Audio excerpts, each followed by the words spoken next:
Hello everyone, this is Sudhir and welcome to our YouTube channel. Today we discuss NTSC test series first.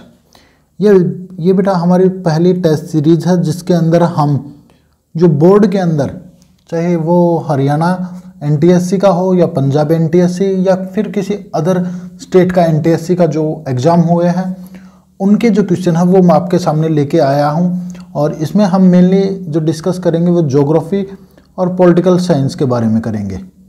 इससे पहले मैं geography की special जो class है वो लेके आपके सामने लेके आ चुका हूँ और आपने काफ़ी ज़्यादा उसको प्यार दिया, तो आशा करता हूँ कि इस टेस्ट सीरीज़ को भी आप काफ़ी ज़्यादा जो प्यार है वो देंगे। तो हमारा जो टारगेट है वो केवल NTSC ही है। NTSC के अंदर जो सेट का जो पेपर आता है उसके अंदर SST जो SS का जो पोर्शन है, SST का जो पोर्शन है 40 में से हमारा जो टारगेट है वो 35 प्लस का है बेटा। तो आशा करता हूँ कि आप अच्छी मेहनत कर रहे होंगे और जल्दी से ये जो मेरा एक ड्रीम है इसको आप कंप्लीट करेंगे। तो आप मुझे अच्छी तरह से जानते हो, मैं ज्योग्राफी PGT हूँ, लेक्चरर हूँ और फिर भी आप लोगों के लिए वीडियो हम वो बना रहा हूँ ताकि आप NTSC को क्लियर कर सकें। तो ये जो क्वेश्चन जो मैं आपके साथ डिस्कस करूँगा ये किसी न किसी एग्ज़ाम के अंदर किसी न किसी स्टेट के जो NTSC का जो एग्ज़ाम है उसके अंदर आ चुके हैं। और ये जो टेस्ट सीरीज़ है उसको हम जारी रखेंगे और इस टेस्ट सीरीज़ के अंदर आपको 20 जो क्वेश्चन है वो देखने को मिलेंगे। तो मैं को आशा रहेगी कि जब तक आपका एग्ज़ाम हो तब तक मैं 10 टेस्ट सीरीज़ हैं वो आपको करा चुका हूँगा जब आपका एग्ज़ाम होगा, और इसी पे आपको आंसर की है वो भी देखने को मिलेगी बेटा। चलिए पहला क्वेश्चन आप अपनी स्क्रीन के ऊपर देख सकते हैं बेटा, और इसके लिए आपको इसकी जो PDF है वो भी आपको मिल जाएगी और नीचे हमारे व्हाट्सएप ग्रुप का जो लिंक है वो दिया गया है। और यदि आपको PDF चाहिए तो वो हमारे जो टेलीग्राम का भी जो लिंक है वो भी दिया गया है, आप टेलीग्राम से इसकी जो PDF है वो ले सकते हैं बेटा। और हमारा जो व्हाट्सएप जो ग्रुप है उसको ज्वाइन कर सकते हैं और साथ के साथ ज्वाइन करने के आपको काफ़ी ज़्यादा फ़ायदे हैं वो होंगे। एक तो आपको PDF देखने को मिलेंगे और रेगुलर जो क्लासेस हैं गूगल मीट पे या फिर यूट्यूब पे ऑनलाइन उनके जो लिंक है वो सभी प्रोवाइड है वो किए जाएंगे। तो आपसे रिक्वेस्ट है कि चैनल को सब्सक्राइब भी कर लीजिए और व्हाट्सएप ग्रुप को भी ज्वाइन कर लीजिए यदि आप NTSC की तैयारी कर रहे हैं। तो पहला क्वेश्चन आप देख सकते हैं अपनी स्क्रीन के ऊपर, which of the following is not A political party, इनमें से कौन सा एक पॉलिटिकल पार्टी नहीं है। तो काफ़ी इजी क्वेश्चन है, ये पॉलिटिकल साइंस का क्वेश्चन है। तो इसका जो आंसर है वो है हमारा बेटा D RSS। जो RSS है वो एक पॉलिटिकल पार्टी नहीं है, तो option D is the correct. Who preside the joint session of parliament, संसद के संयुक्त अधिवेशन की अध्यक्षता कौन करता है। देखिए जो संयुक्त जो सेशन होता है, जो ज्वाइंट जो सेशन होता है उसके अंदर लोकसभा प्लस राज्यसभा होती है बेटा, ये बात याद रखिए। इसको बुलाता कौन है, इसको बुलाता है प्रेसिडेंट। इसको प्रेसिडेंट है वो बुलाता है और इसकी अध्यक्षता करता है वो करता है option D is the correct, speaker of Lok Sabha. जो लोकसभा का जो स्पीकर है वो ही इसकी जो अध्यक्षता है वो करता है बेटा। चलिए नेक्स्ट थर्ड क्वेश्चन और फोर्थ क्वेश्चन आप देख सकते हैं अपनी स्क्रीन के ऊपर। इसके अंदर पूछा गया है which of the following statement is not correct, इनमें से कौन सी जो स्टेटमेंट है वो करेक्ट नहीं है, ये आपको बताना था बेटा। तो ये आपको पता है कि जो आप सभी के सभी देख सकते हैं यहाँ पे ये वो क्वेश्चन है कि जो एक स्टेट दूसरे स्टेट से अलग हुआ है। तो आपसे यही पूछ रहा है कि कौन सा स्टेट किससे अलग हुआ है, तो इनमें से करेक्ट कौन सा नहीं है। तो इसको आपको आसानी से पता है, option A is the correct. जो तेलंगाना है वो जो स्टेट है वो आंध्र प्रदेश से अलग हुआ, न कि उड़ीसा से। कब हुआ है ये आपको कमेंट करके मुझे बताना है, क्योंकि काफ़ी बार ये भी जो क्वेश्चन है वो पूछ सकता है। तो अब ये जो क्वेश्चन मैं करा रहा हूँ तो इसके साथ साथ आपके एक्स्ट्रा जो क्वेश्चन है वो भी बन रहे हैं, तो आप इनको भी अपनी जो नोटबुक है या कहीं भी आप लिखते हो वहाँ पे आप इनको राइट डाउन है वो कर सकते हैं बेटा। तो आपको बताना है कि कमेंट करके कि जो तेलंगाना है वो कब अलग हुआ, ये आपको कमेंट करके मुझे बताना है। तो इसका option A is the correct. निम्न व्यक्तित्वों में से विषम जोड़े छाटिए, choose the old pair of personalities from the following. तो इनमें से आपको एक अपोजिट छाटना है। के जैसे मैं एक सिंपल भाषा में मैं बात एक बार आपको बताने की कोशिश करूं। पहला पॉइंट को मैं एक्सप्लेन कर रहा हूं। यहाँ पे इंदिरा गांधी भी पीएम थी और नरेंद्र मोदी भी पीएम थे, तो इससे अपोजिट आपको जो पेयर है वो छांटना है। तो आशा करता हूं कि आपने जल्दी से छांट लिया होगा, आपका आंसर रेडी होगा। तो उसका जो आंसर है वो है सी, इसका जो है वो है सी। आपको पता है कि जो नरेंद्र मोदी है वो क्या है, वो है पीएम, और सुमित्रा महाजन ये लोकसभा की स्पीकर थी। क्लियर हुआ बेटा? चलिए, आपको अब इसमें से क्वेश्चन है वो बनता है कि अब लोकसभा के स्पीकर कौन है। अब लोकसभा के स्पीकर कौन है और सुमित्रा महाजन कौन सी लोकसभा की स्पीकर थी, ये भी आपको बताना है। चलिए नेक्स्ट क्वेश्चन देखते हैं। इंडियन पार्लियामेंट कंसिस्ट ऑफ, भारतीय संसद में कौन कौन शामिल है। तो ये काफ़ी इजी क्वेश्चन पूछ रखा है बेटा ये पॉलिटिकल का, और आप हमारी पॉलिटिकल की वीडियो देख लोगे तो आपको हर एक जो क्वेश्चन है एनटीएससी के वो क्लियर होते जाएंगे। तो जो बच्चे हमारे रेगुलर देख रहे हैं क्लासेस, उनको पता है कि ये जो क्वेश्चन है वो मैं पहले काफ़ी बार करा चुका हूँ। तो इसका जो आंसर है वो है बेटा B, option B is the correct. President राष्ट्रपति होता है, लोकसभा और राज्यसभा है वो इसके अंतर्गत इंक्लूड होती हैं। तो ये आपको बतानी थी। चलिए इसके अंतर्गत एक क्वेश्चन और पूछ लेता हूं मैं आपसे कि आपको हाउस बताने हैं। पार्लियामेंट के कितने हाउस हैं उनके नाम लिखने हैं और विद आर्टिकल, और आर्टिकल के साथ आपको जो नाम है वो लिखने बेटा। निम्न में से कौन सा सुरक्षा परिषद का स्थायी सदस्य नहीं है। ये भी हम आपको कराएंगे बेटा, अभी कराया नहीं है हमने, कि आपको बताना है कि इनमें से कौन सा परमानेंट मेंबर नहीं है सिक्योरिटी काउंसिलिंग का। ये यूएनओ से पूछ रखा बेटा। यूएनओ का जब टॉपिक कराएंगे हम तो उसके अंदर आपको सारी जो चीज़ें हैं वो बताएंगे। तो इसका जो सदस्य है वो जर्मनी नहीं है। अब इसमें 2 सदस्य और बचे हैं बेटा। ये तो कितने हो गए, 3 हो गए, और टोटल सदस्य कितने हैं सिक्योरिटी काउंसिलिंग में 5 हैं। तो 2 सदस्य और बच गए, उनके जो नाम है वो आपको लिखने हैं, और जल्दी से मुझे कमेंट करके बता सकते हैं। इसका option D is the correct. चलिए नेक्स्ट क्वेश्चन क्या पूछ रखा है, चूज द करेक्ट स्टेटमेंट है वो आपको बतानी है। इनमें से कौन सा कथन है वो सही है, तो वो आपको बताना बेटा। तो आप देख सकते हैं कि इलेक्शन के बारे में पूछ रखी है, कि जो इलेक्शन वाला जो चैप्टर है वो हमने लगभग कंप्लीट है वो करा चुका हूं मैं। तो इसकी भी जो वीडियो है वो आपको जल्दी ही देखने को मिलेंगी। अभी अपलोड है वो नहीं की है मैंने, गूगल मीट पे मैं क्लासेस हैं वो ले चुका हूं बेटे, और यहाँ पे जो क्लासेस हैं वो आपको जल्दी देखने को मिलेंगी। तो आपने अपना आंसर है वो सोच लिया होगा बेटा। इसका आंसर है वो है बी, कि जो प्राइम मिनिस्टर, जो पीएम का जो चुनाव होता है वो डायरेक्ट होता है। जो पीएम का जो इलेक्शन होता है, प्राइम मिनिस्टर का जो इलेक्शन होता है वो डायरेक्ट होता है, जनता के द्वारा चुना जाता है। अगला जो क्या है वो पूछा गया है कि ओशियनिक जो करंट है along the coast of Peru वो टेम्परेली रिप्लेसमेंट हो जाता है कोल्ड पेरुवियन करंट की वजह से। मतलब कहने का मतलब है ठंडू पेरी जल धारा के स्थान पे अस्थायी तौर पर गर्म जल धारा का विकास है वो होता है। तो इस सिचुएशन को क्या कहते हैं, इस पर भी मैं स्पेशल जो वीडियो है वो बना चुका हूं बेटा। इसका ऑप्शन आएगा B, El Nino. El Nino is the correct answer. तो आप देख सकते हैं आपका आंसर ठीक था या गलत था। काल बैसाखी इनके बारे में मैं आपको बता चुका हूँ, ये वेस्ट बंगाल के अंदर है वो देखने को मिलती है, कोलकाता। और मॉनसून के बारे में आप पढ़ चुके हों। चलिए बेटा आगे देखते हैं क्वेश्चन नंबर 9। क्वेश्चन नंबर 9 क्या है, the movement of the plate result the building up of stress with the plate and continental rock leading to. जो प्लेटों की जो गति के कारण प्लेटों के अंदर और ऊपर की ओर स्थित जो महाद्वीपीय, जो यहाँ पे सैलून नहीं आएगा, ये बात याद रखना, ठीक है ना। यहाँ पे ये गलत लिखा गया है बेटा मेरे से ही।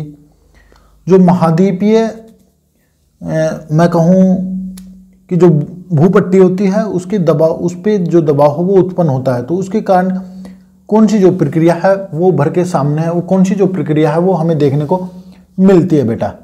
तो इसके अंदर देखिए 3 तरह की जो प्रक्रियाएं हैं वो हमें देखने को मिलती हैं। तो इसके अंदर आपको जो ऑप्शन है उसके अंदर केवल एक ही है, वो दे रखी है, तो वो है ऑप्शन सी इज फोल्डिंग। जो फोल्डिंग है वो इसका करेक्ट आंसर है। बाकी इसके अंदर आपको यदि 2 पॉइंट और दे दिए जाते, फाल्टिंग जो फोल्डिंग है वो भी मिलता और वोल्केनो मिलता, तो वो भी ऑप्शन इसके सही होते। तो यहाँ पे केवल एक ही जो ऑप्शन है वो दिया गया है, तो फोल्डिंग इज द करेक्ट, और जबकि जो फाल्टिंग और जो वोल्केनो हो वो भी आपको देखने को मिलती हैं। क्लियर हुआ बेटा? चलिए आगे बात करते हैं। इसकी नेक्स्ट क्वेश्चन क्या है, मानस बायो रिजर्व ये कहाँ पे लोकेटेड है? मानस बायो रिजर्व कहाँ पे लोकेटेड है? ये किस राज्य के अंदर है भारत के? तो ये आपको पता है वो किसके अंदर है। यहाँ पे ये असम आता बेटा, यहाँ पे असम लिखा गया, यहाँ पे असम आएगा, ठीक है ना। थोड़ी मिसप्रिंट होगी मेरे से ही, तो यहाँ पे क्या आएगा, यहाँ पे असम आएगा। तो ये जो पॉइंट है वो आप देख सकते हैं, ये मैंने ये पॉइंट था यहाँ पे ठीक कर दिया, या इसका मुझे पता नहीं यहाँ पे क्या आएगा, तो ये भी आपको मैं जल्दी ही बता दूंगा। क्लियर हुआ बेटा? चलिए आगे देखते हैं। क्वेश्चन नंबर 11 की बात करते हैं। क्वेश्चन नंबर 11 में क्या पूछा है, to which one of the following types of vegetation does rubber belong to? कि जो रबड़ है वो किस, रबड़ का संबंध निम्नलिखित में से किस वनस्पति से है, किस वेजिटेशन से है, ये आपको बताना है। तो टुंड्रा रीजन के अंदर हमें देखने को मिलते नहीं, तो इसका ऑप्शन होगा डी, ट्रॉपिकल एवरग्रीन फॉरेस्ट। जो ट्रॉपिकल जो एवरग्रीन जो फॉरेस्ट है, इसका राइट आंसर होगा बेटा। चलिए आगे देखते हैं। These are species who population has decline are known has, वे जातियां जिनकी संख्या लगातार घट रही है वे क्या कहलाती हैं? जिनकी जो जनसंख्या वो लगातार घट रही है, तो ऐसी जो स्पीसीज होती है उसको क्या बोलते हैं? उसको एक्सटेंट स्पीसीज हाँ बोलते हैं। Option C is the correct. तो आपसे एनटीएससी के अंदर इन दोनों के बारे में भी पूछ सकता है, तो आपसे रिक्वेस्ट है बेटा इन दोनों के बारे में भी आप पढ़ें और कमेंट करके मुझे बता सकते हैं यदि आपको कुछ एक्स्ट्रा इन्फॉर्मेशन पता है तो। क्लियर हुआ बेटा इतना? अब क्वेश्चन नंबर 13 की बात करते हैं। क्वेश्चन नंबर 13 क्या है, which one of the following are not used into rain fed store structure that allowed the water to stand? कि इनमें से कौन सा एक, मैं कहूं कि कौन सा एक वर्षा के जल को एकत्रित के लिए उपयोग में नहीं लिया जाता, या उपयोग में काम नहीं आता। कहने का मतलब है कि इनमें से कौन से जो पॉइंट हैं या कौन सी जो स्ट्रक्चर है कि उनका इस्तेमाल है, हम उसको जो रेन वाटर है उसको स्टोर नहीं कर सकते उस चीज़ में। तो आपको काफ़ी इजीली पता है कि वो है पालर पानी।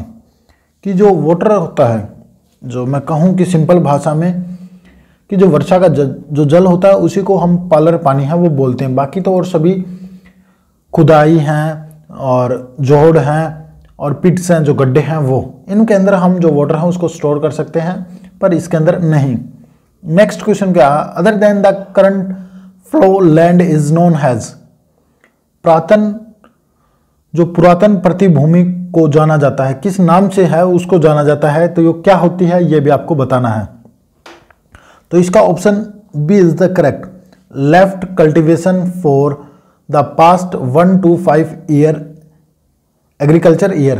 कि मतलब जो एक ऐसी भूमि जो 1 से लेकर 5 साल के बीच में उस पर किसी प्रकार से कोई कल्टीवेशन है वो नहीं हुई, तो उसको बोलते हैं करंट फ्लो। और आपको यदि आपको अब कमेंट करके मुझे बताना है कि 1 साल से कम होती है तो उस लैंड को हम क्या बोलते हैं। आपके लिए क्वेश्चन है कि वो कौन सी जो लैंड है कि जो 1 साल या उससे कम उस पर जो कल्टीवेशन है वो नहीं करते, तो उसको हम क्या बोलते हैं। चलिए बेटा अब आगे बात करते हैं क्वेश्चन नंबर 15 की। आप अपने स्क्रीन के ऊपर देख रहे होंगे सभी, और जल्दी से इनको राइट डाउन भी कर सकते हैं और इनका स्क्रीनशॉट है वो भी ले सकते हैं आप। Certain minerals main occurs as alluvial deposits in sand of valley, floors and the base of hills। कि हमें जो पहाड़ियों के आधार मतलब जो बेस होता है उसमें और जो घाटी होती है उसके तल में जो रेत में जो जलोढ़ मिट्टी के रूप में हमें कुछ खनिज पाए जाते हैं, तो उसको by which name has these are known, कि हम उन्हें किस नाम से जानते हैं, तो उनको हम जानते हैं प्लेशियर डिपॉजिट्स के नाम से, डिपॉजिट के नाम से हैं, उनको जानते हैं। Option A is the correct बेटा। चलिए नेक्स्ट क्वेश्चन क्या पूछ रखा है, क्वेश्चन पूछ रखा है आपसे, in India this primitive form of cultivation is called by difference name. जो हमारी, मैं कहूँ कि जो शिफ्टिंग जो कल्टीवेशन थी उसको अलग अलग नाम से जाना जाता है। प्रिमिटिव का मतलब होता है जो आरंभिक जो कृषि है मानव ने करनी शुरू की, तो उसको अलग अलग नाम से जाना जाता है। तो कुछ ही आपके जो नाम है वो आपके सामने है। ये तो स्टेट के नाम है, एक साइड में तो ये है स्टेट के नाम, और ये यहाँ पे है, ये है उसकी कल्टीवेशन कि किस नाम से उसको जाना जाता था। तो ये आपके सामने है, जल्दी से आप मुझे कमेंट करके बता सकते हैं, और आप इनका जो मैच द फॉलोइंग है वो भी जल्दी से कर सकते हैं। तो मैं आपको बता दूं कि इनमें से आपको कुछ एक जो पॉइंट है उनको बारीकी से पढ़ना होगा और याद भी करना होगा। तो इसका जो ऑप्शन आएगा वो आएगा ए इज द करेक्ट। तो आप जल्दी से मैच है वो कर सकते हैं। जैसे पहले का सेकंड है, और सेकंड का फर्स्ट है, और थर्ड का फोर्थ है, और जो फोर्थ है उसका थर्ड है। तो ये है हमारा option A is the correct. तो आप यहाँ से आप अपना आंसर है वो भी देख सकते हैं। चलिए बेटा आगे देखते हैं, which of the following national waterway 4 is, इनमें से नेशनल वाटरवे 4 कौन सा है। तो ये काफ़ी इजी है बेटा, और ये इसकी भी जो वीडियो मैं बना चुका हूँ आप हमारे चैनल पे जाके देख सकते हैं। मैंने इनके बारे में एक्स्ट्रा इन्फॉर्मेशन भी है वो आप लोगों को बताई है। तो ये देखिए, इलाहाबाद से हल्दिया तक तो ये है हमारा फर्स्ट, और कोटापुरम से कोलम तक ये है हमारा सेकंड बेटा, और सदिया से धुबरी है ये है थर्ड, और जो काकानीडा से जो पुंडुचेरी है ये है हमारा फोर्थ। तो option C is the correct, option C is the correct. आपसे 1 के बारे में भी पूछ सकता है, 2 के बारे में भी, 3 के बारे में, इनकी जो लेंथ है उनके बारे में भी पूछ सकता है। तो आपसे रिक्वेस्ट है कि आप हमारी जो वीडियो है उसको देखें, और आपके हर एक जो डाउट है वो क्लियर हो जाएंगे बेटा। विच one of the following river does not flow on eastern coastal plain, कि इनमें से कौन सी जो रिवर है वो पूर्व नदी पूर्व तटीय मैदानों की ओर प्रभावित नहीं होती, ईस्ट की साइड है वो फ्लो नहीं होती। तो देखिए सभी की सभी ये ईस्ट की साइड फ्लो होती हैं, बट जो नर्मदा है, नर्मदा और जो तापी जो रिवर है वो फ्लो होती है वेस्ट की साइड। ये ईस्ट की साइड फ्लो नहीं होती, वो होती है वेस्ट की साइड। तो option C is the correct, Narmada is correct answer बेटा। चलिए बेटा क्वेश्चन नंबर 19 की बात करते हैं। National highway number 1, national highway पे मैं बेटा जो वीडियो है वो बना चुका हूँ, काफ़ी डिटेल में मैंने वो वीडियो है वो बनाई आप लोगों के लिए ही।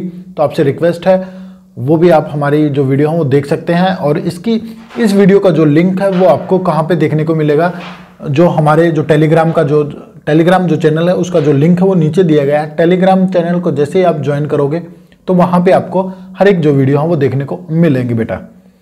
तो पहला जो राष्ट्रीय जो राजमार्ग नेशनल हाईवे है ये कहाँ से कहाँ तक है, ये है बेटा हमारा option C, Amritsar to Delhi, Amritsar से दिल्ली तक है।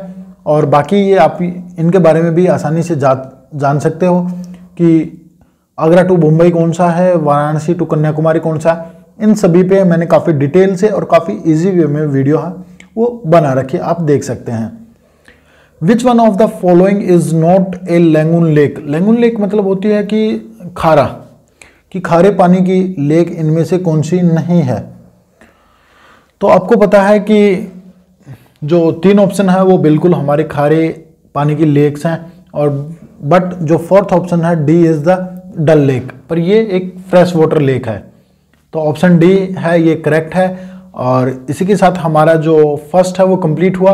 तो आपको बताना है, एक क्वेश्चन आप लोगों के लिए, जो चिल्का जो लेक है वो कहाँ पे है, ये जो चिल्का जो लेक है वो कहाँ पे है, ये आपको कमेंट करके मुझे बताना है किस स्टेट के अंदर बेटा। तो ये कुछ आप लोगों के लिए होमवर्क भी है, इस चीज़ को आप नेगलेक्ट न करें तो आप लोगों के लिए काफ़ी बेटर होगा, क्योंकि इन्हीं से क्या पता आपको जो क्वेश्चन है वो देखने को मिलेंगे, और आपको जल्दी ही जो सेकंड जो पार्ट है इसका वो भी देखने को मिलेगा बेटा। तो आपसे रिक्वेस्ट है कि आप वीडियो को जल्दी से अपने दोस्तों के पास भी शेयर कीजिए, और आने वाली वीडियो के लिए आप हमारे चैनल को सब्सक्राइब कर लीजिए। और साथ के साथ आपको जल्दी से जैसे ही हमारी ज्योग्राफी और पॉलिटिकल का जो सेशन है वो कंप्लीट होगा। उसके बाद हम हिस्ट्री प्लस इकोनॉमिक्स इनको भी स्टार्ट करेंगे। काफ़ी बच्चे बोल रहे थे कि सर पॉलिटिकल और हिस्ट्री का कॉम्बिनेशन कर लीजिए। नहीं बेटा, क्योंकि मैं ज्योग्राफी और पॉलिटिकल के अंदर ज़्यादा इंटरेस्टेड हूँ और मेनली काफ़ी इजी पोर्शन होता है ये हमारा। इसके अंदर हमें 14 प्लस में 14 लगभग 28 क्वेश्चन या मैं कहूँ कि 25 क्वेश्चन है वो हमें इन दोनों से देखने को मिलते हैं। तो हमें 25 जो ज़्यादा जो नंबर हैं उनको फिक्स करना होता है।